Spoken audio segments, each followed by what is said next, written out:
উন্নত মানের বীজ বা কলম তৈরি করে কৃষকদের মাঝে সরবরাহ করার জন্য নড়াইলে নির্মাণ করা হয়েছে হর্টিকালচার সেন্টার। তবে উপজেলা কৃষি কর্মকর্তার কাছে সেন্টারটি হস্তান্তর করা হলেও প্রকল্পের আয় ব্যয়ের কোনো তথ্য নেই, পড়ে আছে তালাবদ্ধ অবস্থায়। সেন্টারটি দ্রুত চালু করার দাবি স্থানীয় কৃষকদের।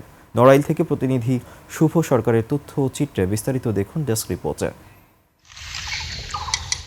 কৃষি সম্প্রসারণ অধিদপ্তরের অধীনে সারা দেশে ৭৩টি হর্টিকালচার সেন্টার রয়েছে। এখান থেকে সাশ্রয়ী মূল্যে উন্নত ও খাঁটি জাতের ফলজ, বনজ, ঔষধি গাছের চারা, কলম ও বীজ সরবরাহ এবং প্রযুক্তিগত পরামর্শ দেয়া হয়। এরই ধারাবাহিকতায় নড়াইল সদর উপজেলার মুলিয়া ইউনিয়নের বনগ্রাম এলাকায় ৫ একর ৮ শতক জমির ওপর নির্মাণ করা হয় হর্টিকালচার সেন্টার। তবে নিয়োগ দেওয়া হয়নি জনবল।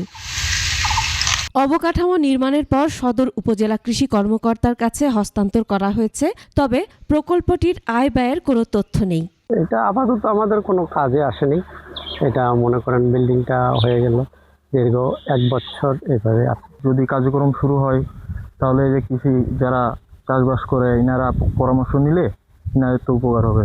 সরকারের কোনো করতেছে না, সেইভাবে পড়ে রয়েছে।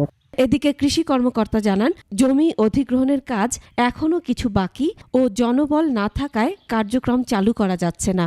হর্টিকালচার সেন্টারের বিল্ডিং এবং অবকাঠামোগত উন্নয়ন হয়েছে, এখনো ভূমি উন্নয়ন কার্যক্রম বাকি আছে এবং এখানে জনবল না থাকায় এটা এখনো কার্যক্রমে আসতে পারছে না।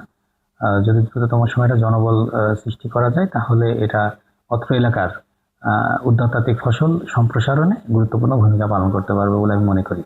মেয়াদ শেষ হয়ে বছর পেরিয়ে গেলেও হর্টিকালচার সেন্টারটি তালাবদ্ধ অবস্থায় পড়ে আছে।